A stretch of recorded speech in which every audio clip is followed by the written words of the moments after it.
Hello, जय हिंद। कैसे हो आप लोग? बहुत बहुत स्वागत है आपका नीलेश क्लासेज यूट्यूब चैनल में। गाइज आज की इस वीडियो में हम पढ़ेंगे जो हम क्लास 12 के केमिस्ट्री का चैप्टर फर्स्ट यानी सॉलिड स्टेट ठोस अवस्था पढ़ रहे थे, उसका लेक्चर नंबर 3।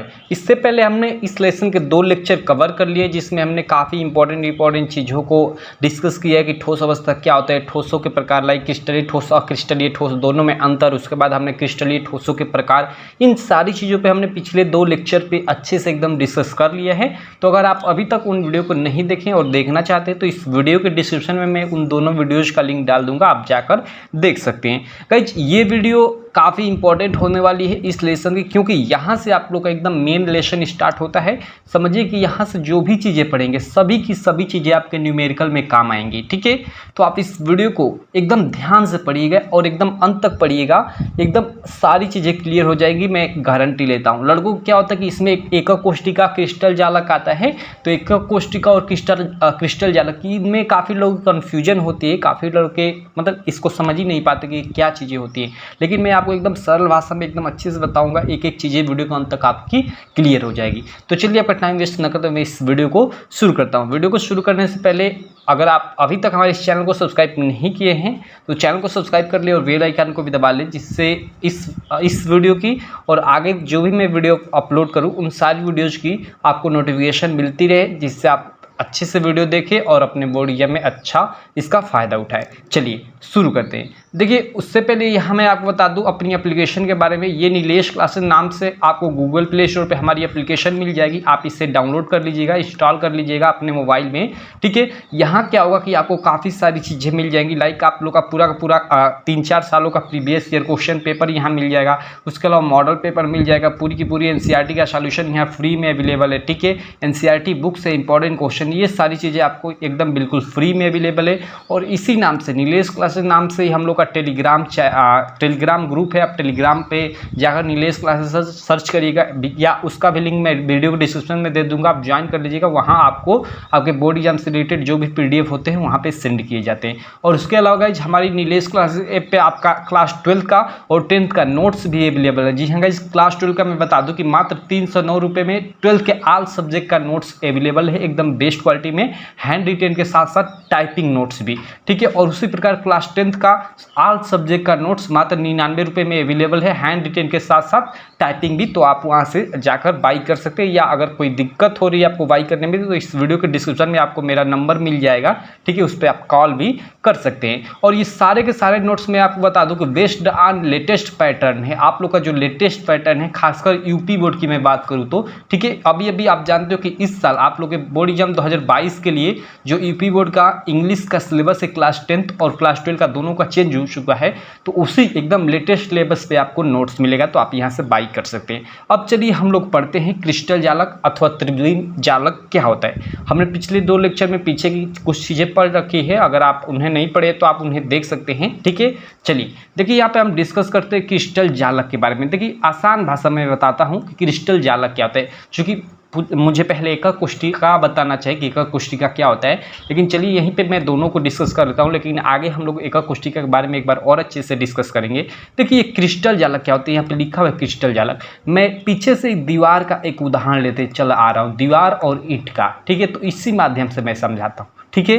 देखिए ये जो दीवार है आप जानते हैं कि छोटी छोटी ईंटों से मिलकर, ठीक है, एक पूरी दीवार बनती है, ठीक है। छोटी छोटी ईंटों से मिलकर एक पूरी काफ़ी बड़ी दीवार बनती है। तो उसमें जो ये छोटी छोटी एक एक ईंट है ना, एक ईंट को हम एकक कोष्टिका बोलते हैं, ठीक है। एक ईंट को हम क्या बोलते हैं, एकक कोष्टिका बोलते हैं। और इन छोटी छोटी एकक कोष्टिकाओं से एक एक ईंट से जो मिलकर पूरी दीवार बनती है, इसी को हम क्रिस्टल जालक बोलते हैं, ठीक है। तो ये तो सामान्य भाषा में ये समझाने का तरीका है, ठीक है। ये तो एक समझाने का तरीका है ईंट का उदाहरण लेकर।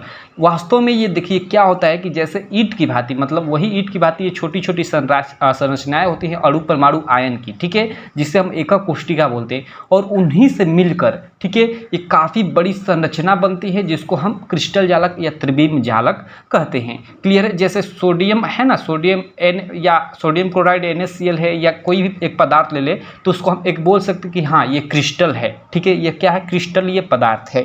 क्लियर है आपको? जैसे हम लोग इतना लोहा ले लिए, सोना ले ले, तो हम कहेंगे हाँ यह क्या है, क्रिस्टलीय पदार्थ है। इस तरह हम कह सकते हैं। यह छोटे छोटे मतलब कणों से मिलकर बना होता है, नहीं एक तरह से बोल सकते हैं कि एकक कोशिकाओं से मिलकर बना होता है। अब चलिए इस चीज़ को थोड़ा मैं इरेज कर लेता हूँ, ठीक है, और इस चीज़ को हम थोड़ा और अच्छे से समझते हैं और आगे हम लोग बढ़ते हैं, ठीक है। यहाँ इसको भी मैं थोड़ा इरेज कर लेता हूँ। देखिए यहाँ पे साफ साफ ऊपर देख सकते हैं आप लोग, डिफिनीशन लिखी गई है कि त्रिविम में, ठीक है, अनेक बिंदुओं कोष्ठ में अणु परमाणु आयन की नियमित व्यवस्था को क्रिस्टल जालक अथवा त्रिविम जालक कहते हैं। देखिए क्रिस्टल जालक और त्रिविम जालक दोनों एक ही है, आप लोग इसको ज़्यादा मतलब भड़किएगा मत, कहीं कहीं त्रिविम जालक लिखा होता है, कहीं कहीं क्रिस्टल जालक। ये सामान्यतः क्या कि एक बड़ी संरचना है और कुछ नहीं है, एक बड़ी संरचना है जो एकक कोशिकाओं से मिलकर बनी होती है। इसी को हम क्रिस्टल जालक या त्रिविम जालक कहते हैं। चूँकि केमिस्ट्री की भाषा में आप लोग ऐसे डिफिनीशन लिखोगे कि त्रिविम में, या त्रिविम की जगह आप क्रिस्टल भी लिख सकते हैं, क्रिस्टल में, ठीक है। तो त्रिविम में अनेक बिंदुओं कोष्ठ में अणु परमाणु आयन की जो नियमित व्यवस्था होती है। देखिए यहाँ पे ये जो है ना, ये कण छोटे छोटे मैंने आपको पीछे बता दिए, ये अणु परमाणु आयन को डिनोट करते हैं, ठीक है। तो इनकी ही जो नियमित व्यवस्था होती है उसी से क्या बनता है, क्रिस्टल जालक बनता है, ठीक है। तो आई होप आप लोगों को क्रिस्टल जालक या त्रिविम जालक अच्छे से क्लियर हो गया होगा। जैसे छोटी छोटी ईंटों से मिलकर एक दीवार बनती है ना, उसी तरह आप समझिए कि वो दीवार आपकी एक क्रिस्टल जालक है या त्रिविम जालक है, और वो छोटी छोटी ईंटें एकक कोशिका है। तो एकक कोशिका के बारे में हम आगे भी पढ़ेंगे। चलिए आगे हम चलते हैं।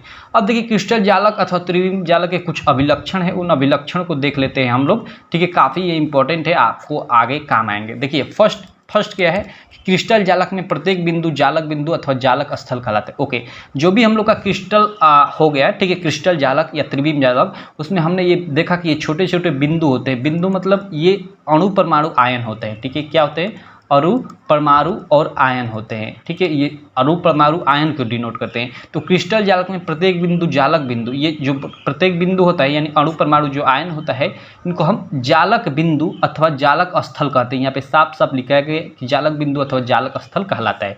क्रिस्टल जालक में प्रत्येक जालक बिंदु जालक स्थल कहलाते हैं, ठीक है। जालक बिंदु अथवा जालक स्थल कहलाता है। एक बार मैं इस चीज़ को थोड़ा इरेज कर लेता हूँ, ठीक है, कि आपको साफ दिखाई दे। देख सकते हैं आप ऊपर कि क्रिस्टल जालक में प्रत्येक बिंदु जालक बिंदु, ये है ना, इसको हम जालक बिंदु अथवा जालक स्थल भी कह सकते हैं। क्लियर है? आई होप आप लोगों को क्लियर हो गया होगा।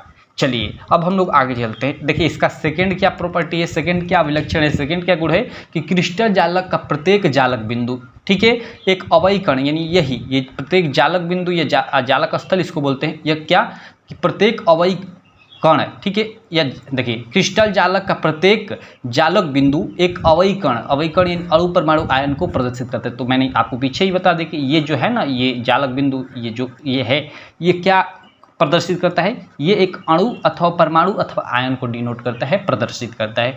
तो ये सेकेंड प्रॉपर्टी होगी क्रिस्टल जालक का प्रत्येक जालक बिंदु, ये जो जालक बिंदु है ना, ये प्रदर्शित किसको करता है, अणु परमाणु आयन का, यानी यह अणु परमाणु या आयन हो सकता है, तीनों में से कोई एक या तीनों इसमें हो सकते हैं, ठीक है। आई होप आप लोगों को क्लियर हो गया वो सेकेंड प्रॉपर्टी। थर्ड प्रॉपर्टी क्या है, आप लोग देख सकते हैं कि जालक बिंदुओं को सीधी रेखाओं से जोड़ा जाता है जिससे एक निश्चित ज्यामिति व्यक्त की जा सके। ओके, जो इसमें ये जालक बिंदु होते हैं, देखिए इन दोनों को ले तो देखिए ये निश्चित सीधी रेखा से जोड़े गए, या इस को ले तो देखिए एक निश्चित सीधी रेखा से जोड़े गए। तो वही लिख रहा है कि जालक बिंदुओं को सीधी रेखाओं से जोड़ा जाता है जिससे एक निश्चित ज्यामिति व्यक्त की जा सके, ठीक है। आई होप आप लोग को ये तीनों अभिलक्षण क्लियर हो गए होंगे। ये तीन अभिलक्षण है इसके, ठीक है।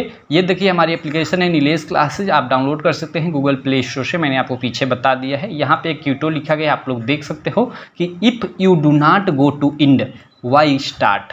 काफ़ी अच्छा चीज़ है कि अगर आप मतलब अंत तक नहीं जा सकते हैं तो आप स्टार्ट क्यों करते हैं। देखिए आप अगर पढ़ रहे हैं तो पढ़कर पूरा अंत कीजिए, ऐसा नहीं कि पढ़िए बीच में छोड़ दीजिए। तो आपने भाई स्टार्ट ही क्यों किया, ठीक है। अगर नहीं करना तो आप स्टार्ट क्यों कर रहे हैं, तो इसी चीज़ को यहाँ मैंने लिखा है, ठीक है। चलिए अब हम लोग आगे चलते हैं। आगे हम देखते हैं इकाई सेल अथवा एकक कोशिका के बारे में कि इकाई सेल अथवा एकक कोशिका होती क्या है।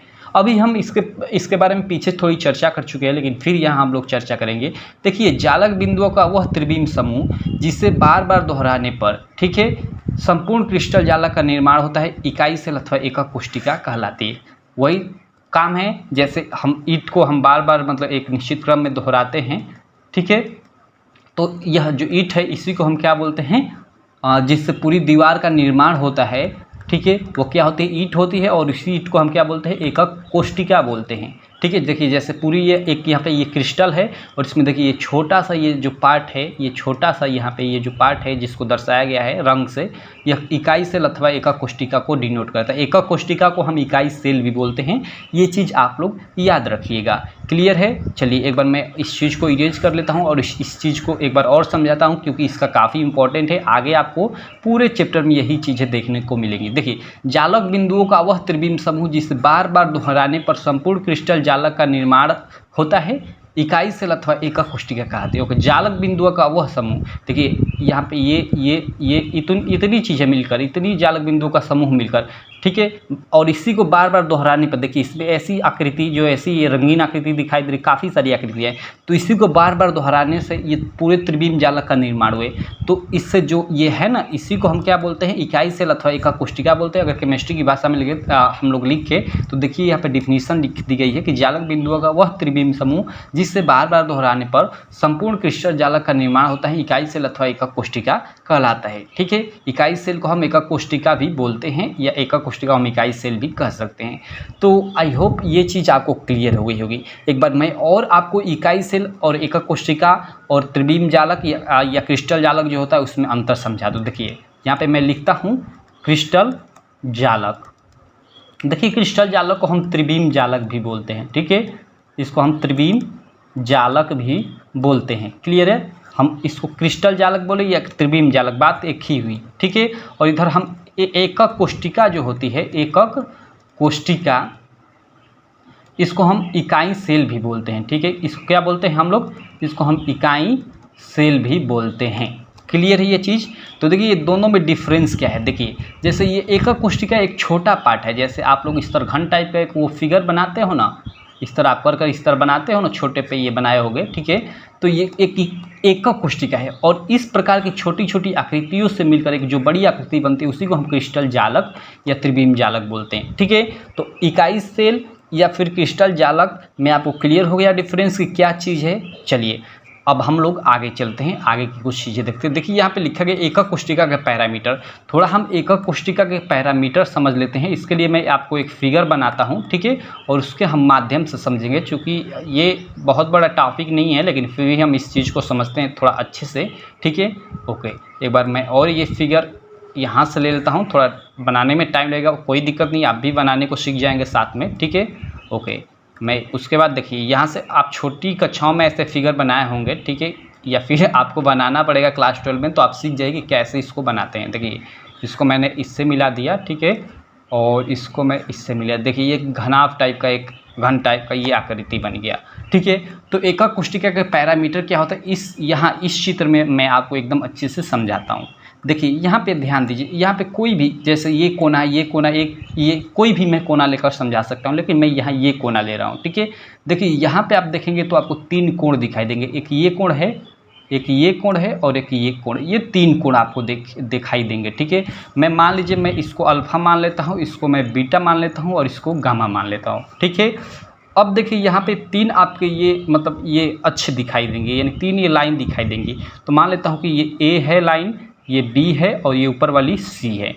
तो इस प्रकार यही क्या होता है कि एकक कोष्टिका के पैरामीटर होते हैं। ठीक है, तो अल्फा बीटा गामा अक्षीय कोण, और ये जो ए बी सी हैं इनको अक्षीय लंबाइयाँ कहते हैं। ठीक है, तो आपके ए बी सी ये 3 आपकी क्या, मैं दूसरा कलर ले लेता हूँ। ठीक है, आपका जो ये ए है, और ये बी है, और ये सी है, ये क्या है, अक्षीय लंबाइयाँ है। देखिए ये ऊपर की तरफ, ये इधर, यानी ये क्या है, इसको अक्षीय लंबाइयाँ बोलते हैं। तो 3 अक्षीय लंबाइयाँ, और देखिए यहाँ अल्फा फर्स्ट, ठीक है, बीटा ये सेकेंड, और ये गामा थर्ड, ये क्या है, अक्षीय कोण है। ठीक है, देखिए अक्षों पे ये बने हुए, तो इनको हम अक्षीय कोण बोलते हैं। तो अगर हम एकक कोष्टिका पैरामीटर के बारे में जानें तो इसके कुल 6 पैरामीटर होते हैं।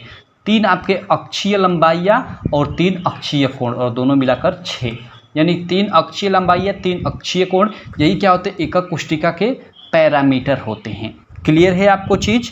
तो आप ये चीज़ याद रखिए कि एकक कोष्टिका के 6 पैरामीटर होते हैं, और इन्हीं 6 पैरामीटर का उपयोग कर क्या होता है कि 7 प्रकार का, ठीक है, निम्न 7 प्रकार का एक क्रिस्टल तंत्र बनाया जाता है। ठीक है, देखिए एक नहीं मतलब 7 प्रकार के क्रिस्टल तंत्र बनाए जाते हैं। वो सातों की व्याख्या आपके बुक में दिया होगा, आप अच्छे से उसको पढ़ सकते हैं। ठीक है, लेकिन सभी के बारे में पढ़ना और याद रखना बड़ी मुश्किल होता है, इसलिए मैं यहाँ आपको एक चीज़ शार्ट में बताता हूँ। उसमें सबसे एक पहली होती है, ठीक है, आप याद रखेगा घनीय। ठीक है, देखिए मैं ऊपर लिख रहा हूँ घनीय क्रिस्टल तंत्र, यहाँ क्रिस्टल तंत्र मैं लिख कर छोड़ दे रहा हूँ। ठीक है, घनीय क्रिस्टल तंत्र। और एक होती है आपकी त्रिनाच क्रिस्टल तंत्र, सेकंड में लिख देता हूँ नताक्ष। ठीक है, ये 2 हो गए। इसी प्रकार और 5 होती है ये क्रिस्टल तंत्र। ठीक है, ये जो 2 हैं, इसी प्रकार की और 5 मतलब होती है। 5 2 7 मतलब ये पैरामीटर जो है, इसके 6 पैरामीटर, इनका उपयोग कर निम्न ये आपके 7 प्रकार के, ठीक है, क्रिस्टल तंत्र बनाए जाते हैं। तो उसमें ये 2 क्रिस्टल तंत्र का मैंने नाम लिख दिया, एक घनीय एक त्रिनाच। क्लियर है? तो देखिए इसमें जो घनीय होता है, सबसे पहले आपको यही याद रखना कि जो घनीय क्रिस्टल तंत्र होता है वह सबसे सममित होता है। क्या होता है? सबसे सममित। ये चीज़ आप लोग याद रखिएगा। और जो त्रिनाच क्रिस्टल तंत्र होता है वो सबसे असममित होता है। अगर आपके से एग्जाम में पूछता है तो यही पूछता है ऑब्जेक्टिव क्वेश्चन में कि इनमें से या निम्न में से कौन सबसे सममित है। और चार्ट है, आपको ऑप्शन देगा घनीय, ठीक है, त्रिनाचात, इसी तरह और 2 का नाम दे देगा, तो आप जानेंगे तो भी तो कर पाएंगे। तो आप ये याद रखिएगा कि एकक कोष्टिका के 6 पैरामीटर होते हैं, ठीक है, जिनका उपयोग कर निम्न 7 प्रकार के क्रिस्टल तंत्र यानी 7 प्रकार की आकृति बनाई जाती है, जिसमें से ये 2 आकृतियों के मैंने नाम लिख दिया। फर्स्ट घनीय क्रिस्टल तंत्र और सेकंड त्रिनाच क्रिस्टल तंत्र। और घनीय क्रिस्टल तंत्र सबसे सममित होता है, ये आपको याद रखना है। और त्रिनाच जो क्रिस्टल तंत्र होता है सबसे असममित होता है। क्लियर है? अब देखिए घनीय क्रिस्टल तंत्र सबसे सममित होता है और इसी का हमारी सोशल लाइफ में भी यूज होता है। ठीक है, जितनी भी मतलब आप ये मतलब आकृतियाँ देखते हैं, लाइक जैसे एक लोहे की आकृति या जो भी चीज़ें हो गई, ये सभी की सभी सममित होती हैं। ठीक है, घनीय क्रिस्टल तंत्र इनको हम एक तरह से बोल सकते हैं। ठीक है, तो इसी चीज़ को हम आगे बढ़ेंगे। जो त्रिनाच है या और भी चीज़ें हैं उनको हम सभी को छोड़ देते हैं। हम आगे की वीडियो में हम घनीय क्रिस्टल तंत्र के बारे में अच्छे से पढ़ेंगे। काफ़ी चीज़ें यानी मतलब काफ़ी सारी चीज़ें देखेंगे। चलिए हम लोग आगे चलते हैं। आई होप आप लोग को एकक कोष्टिका के पैरामीटर के बारे में अच्छे से क्लियर हो गया होगा। इसमें आपको बहुत ज़्यादा चीज़ें नहीं याद रखना है।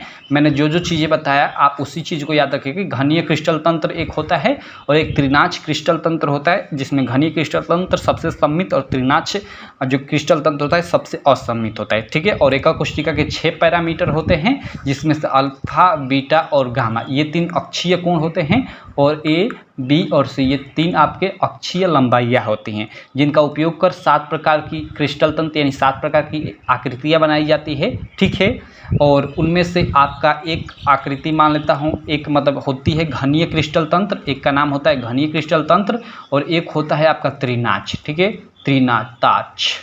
और चीज़ों का मैं नाम नहीं लिखता। इसी तरह और 5 होता है, जिसमें से आपकी ये घनीय क्रिस्टल तंत्र जो होती है सबसे सममित होती है और ये त्रिनाच सबसे असममित होती है। ठीक है, इतनी बस चीज़ें आपको याद रखनी है एकक कोष्टिका पैरामीटर में। ठीक है, चलिए अब ये सारी चीज़ें आप नोट्स ले लीजिएगा। उसमें ये सारी चीज़ें एकदम अच्छे से एक एक चीज़ें लिखी गई हैं। ठीक है, तो चलिए अब हम लोग आगे चलते हैं। अब देखिए ये जो हम लोग के ये 6 पैरामीटर का उपयोग कर ये 7 प्रकार के क्रिस्टल तंत्र बनाए हैं। ठीक है, हमने इन 7 क्रिस्टल तंत्रों को उपयोग करके, ठीक है, एक वैज्ञानिक थे ब्रेबे, उन्होंने ब्रेबे मतलब 7 प्रकार की इन क्रिस्टल तंत्रों का उपयोग करके 14 प्रकार की विभिन्न आकृतियाँ फिर से उन्होंने बनाई और उन्हीं को हम ब्रेबे जालक बोलते हैं। तो कभी कभी आ जाता है आप लोग के एग्जाम में कि ये ब्रेबे जालक क्या होता है। ठीक है, तो देखिए केवल अगर आ जाए कि ब्रेबे जालक से आप क्या समझते हैं या ब्रेबे जालक क्या होते हैं, तो आप हेडिंग डाल दीजिएगा और लिखिएगा कि फ्रांस के गणितज्ञ ब्रेबे ने 1848 में बताया कि 7 क्रिस्टल समुदायों को उनकी एकक कोष्टिका में कणों की व्यवस्था के आधार पर 14 विभिन्न प्रकार के त्रिविम जालकों में बांटा जा सकता है। इन्हें ही ब्रेबे जालक कहते हैं। और ये 14 फिगर 14 ही आकृतियाँ ये भी आपके NCERT की बुक में दी गई हैं। ठीक है, आप जाकर उन्हें देख सकते हैं। क्लियर है? तो आप याद रखिएगा, आप ये चीज़ याद रखिएगा ब्रेवे जालक क्या होता है। केवल आप इसकी डिफिनीशन याद रखिए कि फ्रांस के गणतज्ञ ब्रेवे ने 1843 में होता है कि 7 क्रिस्टल समुदायों का। अब ये 7 क्रिस्टल समुदाय किन की बात की जा रही है? अभी हमने जो पीछे ये एका कोष्टिका के पैरामीटर जो 6 होते हैं उनका उपयोग कर जो 7 प्रकार के क्रिस्टल तंत्र बनाए गए, उसी की बात की जा रही है। उसी का उपयोग कर ब्रेवे ने, ठीक है, मतलब एक 1848 में ये 14 विभिन्न प्रकार के त्रिविम जालकों में इनको बांटा, जिन्हें हम क्या कहते हैं? ब्रेवे जालक कहते हैं। ठीक है, चलिए आई होप आप लोगों को ब्रेवे जालक क्लियर हो गया। सिंपल सी आपको ये डिफिनीशन याद रखनी है। अब हम लोग पढ़ते हैं एकक कोष्टिका के बारे में, एकक कोष्टिकाओं के प्रकार के बारे में। ठीक है, काफ़ी ये चीज़ें, और देखिए ये सारी जो एकक कोष्टिकाएँ होंगी सारी घनीय एकक कोष्टिकाएँ होंगी, क्योंकि हमने अभी ऊपर पढ़ा कि घनीय सबसे सम्मिलित होती है, तो इसीलिए हम इसको पढ़ेंगे। तो जितनी भी हम एकक कोष्टिकाएँ पढ़ेंगे वो सभी घनीय होंगी। भले ही मैं घनीय का नाम न लूँ, लेकिन आप ये समझिए कि सभी की सभी घनीय है। ठीक है, तो देखिए हम लोग पढ़ते हैं। देखिए निम्न 2 प्रकार की मतलब एकक कोष्टिकाएँ पाई जाती हैं। ठीक है, आंध्र एवं केंद्रित एकक कोष्टिका। देखिए एकक कोष्टिका विस्तृत रूप से 2, यहाँ देखिए 2 भागों में बांटा गया है। यहाँ देखिए फर्स्ट लिखा है आंध्र या सरल एकक कोष्टिका, आंध्र एकक कोष्टिका, या उसी को हम सरल एकक कोष्टिका बोलते हैं, प्रिमिटिव यूनिट सेल। ठीक है, और सेकेंड होती है केंद्रित एकक कोष्टिका। ठीक है, सेंटर्ड यूनिट सेल। और ये जो केंद्रित एकक कोष्टिका होती है, आप लोग याद रखिएगा, इसके निम्न 3 पार्ट होते हैं। ठीक है, एक होती है BCC, body centred unit cell, एक होती है आपकी एफसीसी, और एक होती है ईसीसी। ये क्या होती है, इनकी हिंदी में ये क्या नाम होते हैं, अगली वीडियो में हम इसको देखेंगे। ठीक है, तब तक आप सोचिए, ठीक है, अपने बुक में पढ़िए, इनके बारे में अच्छे से पता कीजिए। अगले लेक्चर में इनके बारे में हम अच्छे से पढ़ेंगे कि ये बीसीसी, एफसीसी, ईसीसी, या फिर जो ये सरल एकक कोष्टिका या सिंपल क्यूबिक सेल जो होता है ये क्या होता है। ठीक है, simple cubic unit cell. Clear है ये चीज़? तो बस रहने दें इस वीडियो में इतना ही। आई होप आप लोग को सारी चीज़ें क्लियर हो गई होंगी। ठीक है, तो ये है गाइज हम लोग की एप्लीकेशन। अगर आप अभी तक हमारा नोट्स नहीं लिए तो आप यहाँ से बाई कर सकते हैं। चलिए।